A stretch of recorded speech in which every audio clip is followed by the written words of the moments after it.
Sizochaza afishane isihlahla somdlebe esikhaligazi. Okay, sichaza isihlahla somdlebe. Okay, ziningi izinkolelo ezikhona ngesihlahla somdlebe esitholakala ezwenikazi lase-Afrika kuphela. ENingizimu Afrika lesi sihlahla sasitholakala endaweni yaseNgwavuma nasesifundazweni saseLimpopo.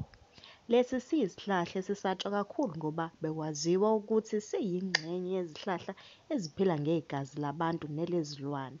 Izinkolelo ngaso ngezokuthi amazimuzimu ayehlobene noma ayehlangene nokuthi lesi sihlahla asizwani nobisi lomuntu osawumdlezane, kungangoba kuthiwa siyavala uma kukhona umdlezane eduze kwaso.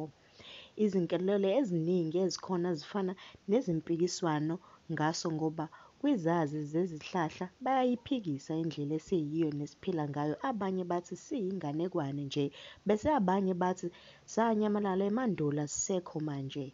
Isihlahla somdlebe sinezinye izihlahla esihlobene nazo ezicishe ziphile njengaso. Lapho esikhula khona lesi sihlahla kuvamile ukuthi kube yindawo eshisayo futhi enesihlabathi futhi engenazo izihlahla ezinye eziningi. Uma kukhona ezinye ziyazisobozela ukuze kube yisona sodwa esinikezela ngomthunzi khona sizogadla ezilwaneni. Lesi sihlahla sibonakala ngokuba nesiqu esikhulu, umbala waso ungathi umnyama wokusadaka, bese kuthi ngasemagatsheni aso sibe nezindilinga ezehlukanisa isiqu namagatsha. Njengokunoxhaka uma kukhona okuseduze lesi sihlahla esifuna ukukusobozela. Asimili endaweni enamanzi kakhulu ngoba izimpande zaso azikwazi ukuzinza kahle phansi, futhi sona asishaywa izulu njengezinye ngoba asinawo amanzi alihehayo izulu. Isihlahla somdlebe sikhula sibe ngamamitha ayi-8 kuya kwawu-12. Uma sisakhula sikhula njengazo zonke izihlahla kodwa kuqale ukuhluka kwaso uma sesikhiqiza amakha asashukela esiheha ngawo izinyoni nezinye izilwane zasendle. Kuthiwa lesi sihlahla uma sibambe inyamazane enkulu kusithatha amaviki amabili sivalekile ngoba sisuke sisamunca igazi layo. Amaphisi asezindaweni ekutholakala lesi sihlahla kuzo ayakwazi ukusiza uma sesomile ngomsindo esiwenzayo ukudonsa abantu nezilwane. Kuthiwa siyakwazi nokushintsha umoya ukuzilwane zingakuphi. Luyakhiwa futhi luyelapha lolu hlobo lwesihlahla. Abelaphi bendabuko bayasisebenzisa lesi sihlahla ukuhlanganisela imithi ethile kodwa kunemidanti elandelwayo uma sizokhiwa. Okokuqala, kufanele labo abazoya kosika bazile ukulungiselela lolu hambo lwabo. Izangoma ziya emfuleni ukuyocela imvume yokuyosika ngoba kuyaziwa ukuthi siyingozi kakhulu.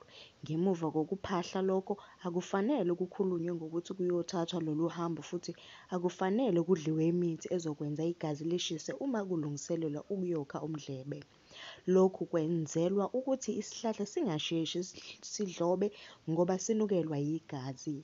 Ngosuku lokuyosika kuphathwa utshwala besintu, ugwayi, imali emhlophe noma egcebezelayo kanye nendwangu emhlophe. Kuqhutshwa imbuzi noma igusha phambili okuyiyona ezizonikwa lesi sihlahla ekuzothi sisavalile kuphonswe ezinye bese kuyashiwo ukuthi kungani sizokhiwa. Akufanele basikhe kakhulu noma sigawulwe sonke. Uma sekufikwe ekhaya lesi sihlahla kasingeni egcekeni njengoba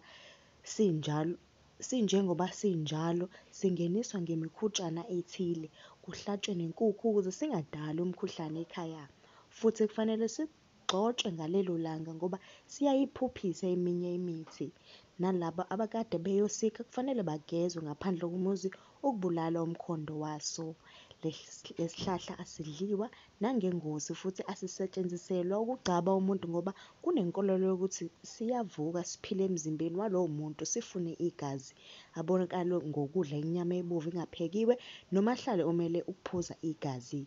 Lesi sihlahla uma singasetshenziswanga ngendlela siyawubhubhisa umuzi siwuqede futhi siyakwazi nokuxosha idlozi sisetshenziselwa eminye imisebenzi